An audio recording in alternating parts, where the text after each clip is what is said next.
Good afternoon, and welcome to From Where We Are, stories of news and culture through the lens of USC and Southern California. I'm Jack Waterman, coming to you live from Studio B in USC's Annenberg Media Center. And I'm Nicholas Stin. It's November 14th, 2022. On today's show, UC employees strike to protest their current wages. We're asking for salaries that take us out of rent burden, that take us down to 30% of our wages spent on rent. And it's Conquest Week. The crosstown rivalry is in full swing. I feel like this is definitely the event of the fall that really brings us together as an org. All that and more from Where We Are. 3 members of the University of Virginia football team were unfortunately shot and killed, and 2 others were injured late last night. The shooter opened fire on the bus full of students returning from a class field trip. The suspect, a current UVA student and former football player, is in custody, ending a 12-hour shelter-in-place order. The university canceled classes on Monday, and public schools in the county were closed. The victims are Devin Chandler, Lavelle Davis Jr., and Deshaun Perry. President Joe Biden met with China's President Xi Jinping in a 3-hour meeting ahead of the G20 summit, the first time the 2 world leaders have met in person since Biden took office. Among the topics for discussion was Taiwan. While Xi Jinping maintained his stance against Taiwan's independence, Biden told the public he doesn't think there's an imminent threat of invasion. The leaders agreed to keep lines of communication open despite policy disagreements. He was clear and I was clear that we'll defend American interests and values, promote universal human rights, and stand up for the international order and work in lockstep with our allies and partners. Thousands of people took to the streets of Mexico City yesterday evening to protest against an electoral reform to the Constitution proposed by President Andrés Manuel López Obrador's government. The proposed reform includes a cut in funding to the National Electoral Institute as well as to the political parties. It also aims to get rid of the proportional majority seats in the Mexican Congress, as well as designate the National Electoral Institute members by popular vote rather than congressional appointment. Similar protests were registered in 16 different states. The votes are still being counted, but with just under 700,000 votes in, Karen Bass is widening her lead over Rick Caruso in the race for mayor of Los Angeles. As of this afternoon, Bass had just over 52% of the vote with a 4.4% lead. Another update is scheduled for tomorrow afternoon.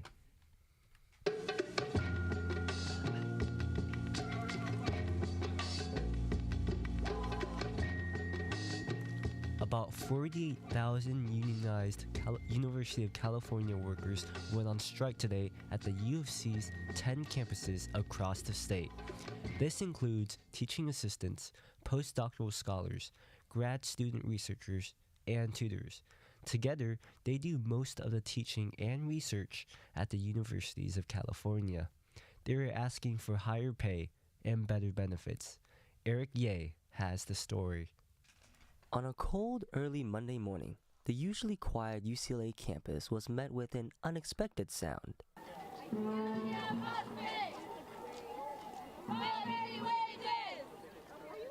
Hundreds of UCLA workers marched around different parts of campus holding white and blue signs that read, quote, UAW on strike, unfair labor practice, end quote, while also being led by chants from megaphones and drums. The UAW stands for United Auto Workers. Sam Hunter, one of the protesters, stepped aside to explain why they are striking. I'm striking because the university won't stop committing unfair labor practices. We've been saying for months that we need to earn enough to live here, and the university's response has been to break the law rather than, meet us and talk this out. Some 48,000 unionized workers across the University of California schools had organized walkouts this morning. They're asking for better benefits and higher wages. Currently, they earn an average of $24,000 a year. That's obviously not enough to live in these cities like San Francisco and Los Angeles, Santa Cruz. According to the Missouri Economic Research and Information Research Center, it costs close to $47,000 annually to live in California. Physics teaching assistant and striker Morgan Mendigostoba explains the struggle with making ends meet in California. Over half of academic workers at UC pay more than 50% of their income on rent each month. So we're fighting to end rent burden. We're asking for salaries that take us out of rent burden, that take us down to 30% of our wages spent on rent. The workers are seeking $54,000 a year. Here's Mendigostoba again on what the workers would use the higher wages on beyond rent. So we're asking for, parity with international scholars. We're asking for childcare reimbursement. Currently at the UC system, or at least at UCLA, it costs $2,000 a month to have a child in daycare. That's my entire paycheck.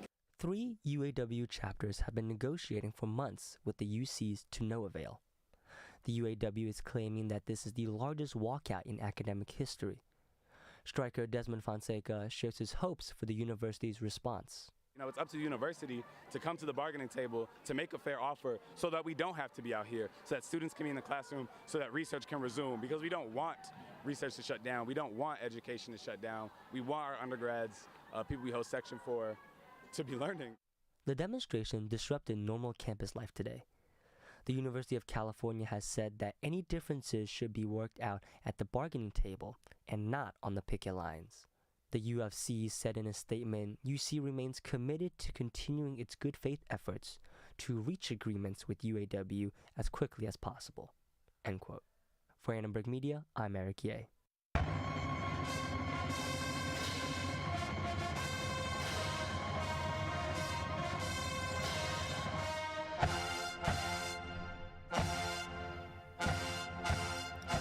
Yesterday marked the beginning of Conquest Week, the week of rivalry and tradition leading up to the football game between USC and that other team in LA, the crosstown rivals, UCLA. Among this week's many traditions are the efforts to protect the statues of Tommy Trojan and Hecuba from potential vandalism. The USC Trojan Knights and Helenes are two campus organizations centered around school spirit and community service. This week, they take on the responsibility of protecting those statues. Here's Natalia Osuna with the story.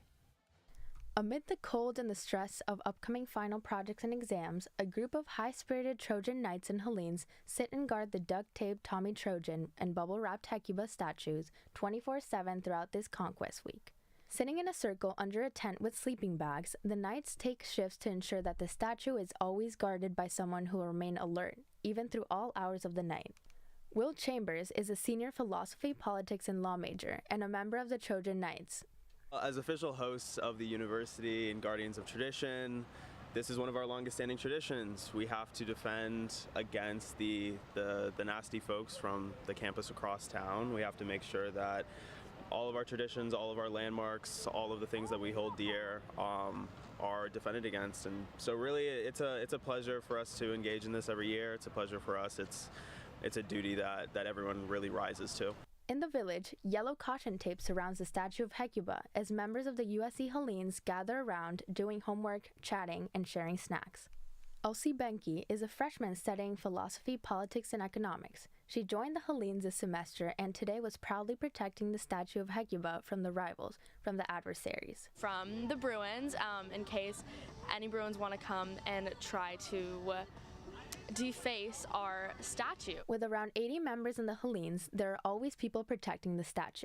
It's kind of just like people like to be here, and you don't have to, but we usually have like more than 5 people here at once just because like we enjoy hanging out. Meanwhile, back on campus, students and visitors pass by Han Plaza, taking pictures of the bizarre scene as the Knights guard Tommy Trojan, eating tater tots for breakfast. Well, one of the nice things is we're fortunate enough to have a variety of different organizations provide food and other resources to us, whether they're parent groups, whether they're USC dining, shout out to EVK for breakfast this morning, whether it's athletics and football coming out and supporting us. The Conquest Week traditions come after a month of planning. The Helenes reserved and paid for their spot and got free food from restaurants in the village. As a service and spirit organization, the Helenes give as much as they receive. Emily Levesque is a USC junior and the director of public relations for the Helenes. In addition to protecting Hecuba, they're running a food drive and a clothing pop-up. Proceeds will benefit the unhoused population of South LA. We're setting up a bin today and going to label it so people are just free to drop off food whenever. And then our clothing pop-up is going to be on Wednesday. We're going to be opening it up to anybody in the village. They're free to come by. The Trojan Knights and Helenes also receive a lot of support from the university, whose facilities planning and management staff are responsible for wrapping up the statues. Will Chambers of the Trojan Knights says they have a good relationship with the university. We've been doing this now for literal decades. The university knows it, they expect it. FMS helps us out by wrapping up the statues on campus, and then we don't have permits issued. The university just understands that this is what we do, and they're happy to let us do it. Shruti Venkatachalam sits in the shade of Hecuba studying for an upcoming exam. She's a junior who joined Helenes last fall and expresses gratitude for the campus security measures when it comes time to spend the night in the village. Usually the staff, like the CSC and DPS in the village, know that we're here for Hecuba, so they make sure to keep an eye on us. There's usually extra security around that time. This yearly tradition does more than protect USC's property and boost school spirit. Emily Levesque says it also fosters connection between members of the Helenes. I feel like this is definitely the event of the fall that really brings us together as an org. As day turns to evening, the Helenes are prepared for the falling temperatures. Blankets cover the cots where they'll be sleeping this week. Definitely worried it'll be chilly, but there's no one I'd rather do it with than the Helenes. As students anticipate the most important football game of the season, they can rest easy knowing the Knights and Helenes are defending USC's mascots. For Annenberg Media, I'm Natalia Osuna.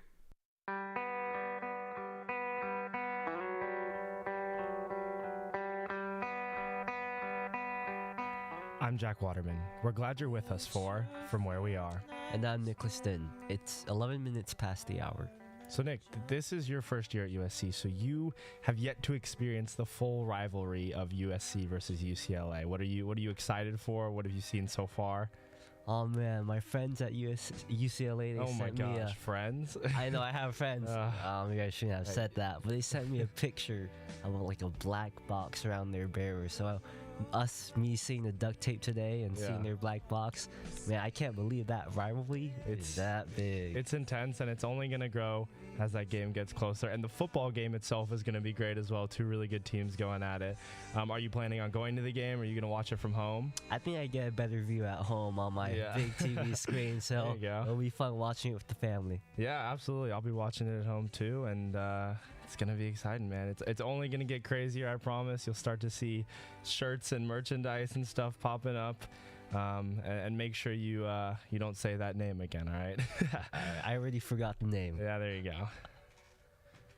Coming up, an interview with 2 members of the Annenberg Equity Board, which oversees that everyone in the newsroom practices equitable reporting.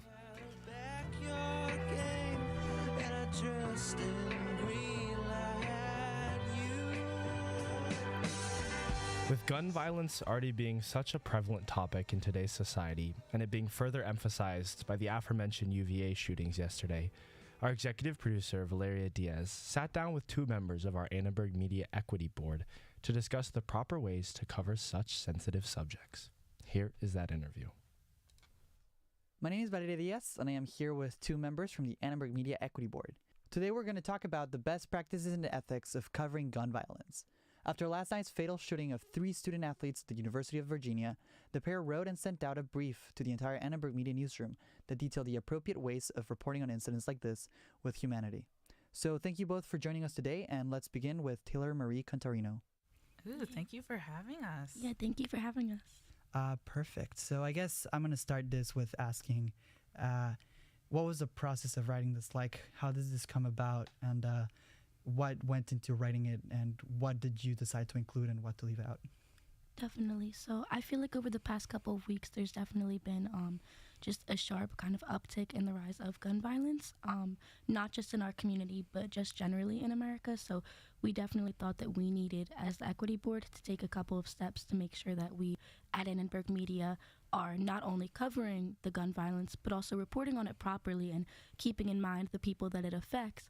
And just making sure that we're, preserving their needs, and then also making sure that we're doing good journalism, doing good on our parts as journalists here. So I feel like over the past couple of weeks, we've definitely been no stranger to some really terrible situations, including what happened at UVA yesterday, and then also what happened with Takeoff, and then in our own community, what happened with PNB Rock several months ago as well, back in September.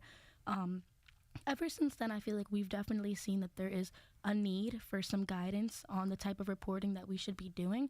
So we've been working on this report actually for a couple of weeks, and we're just working on these kind of tips and these guidance techniques for the past couple of weeks. And then we finally decided to send it out today because we felt like it was very timely.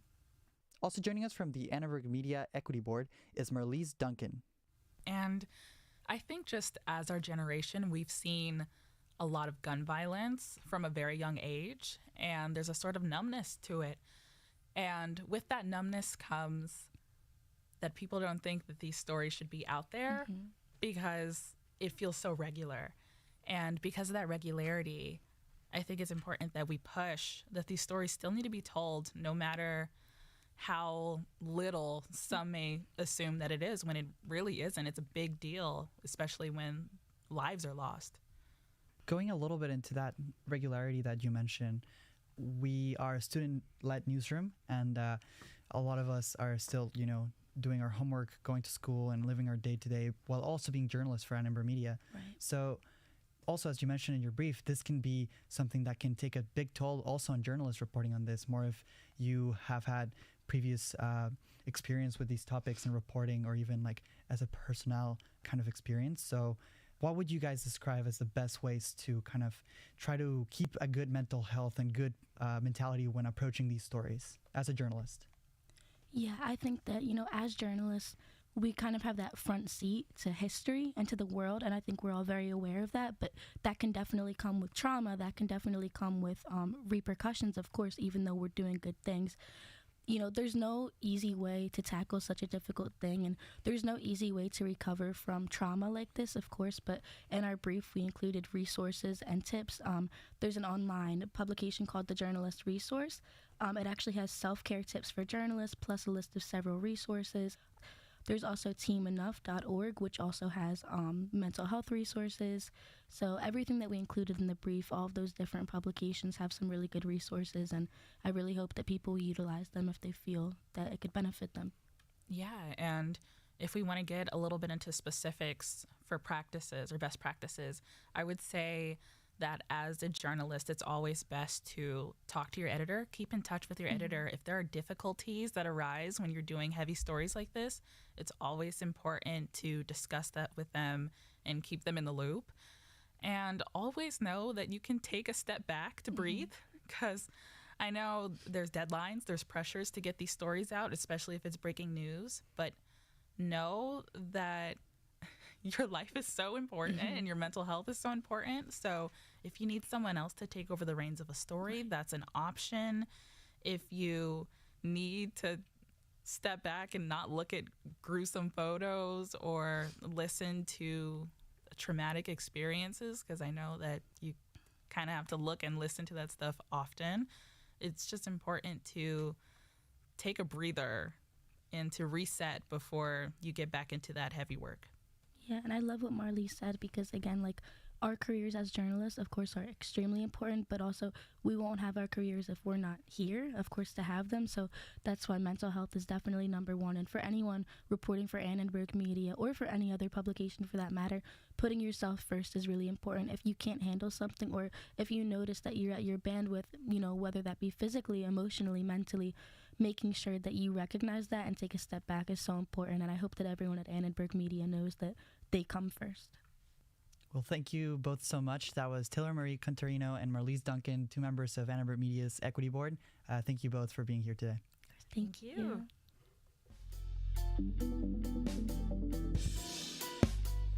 And that's all we have time for on today's From Where We Are. Valeria Diaz and Meredith McCabe produced today's show. And Derek Renfro composed our theme music. We are also streaming live on YouTube at Annenberg Radio News. Subscribe to From Where We Are on Apple Podcasts and Spotify. Finally, don't forget to follow us on Instagram at Annenberg Radio. I'm Jack Waterman. And I'm Nicholas Sten. From all of us at Annenberg Radio, wherever you are, we'll hope you join us again for From Where We Are. And remember, wear your red and gold this week. I know I will.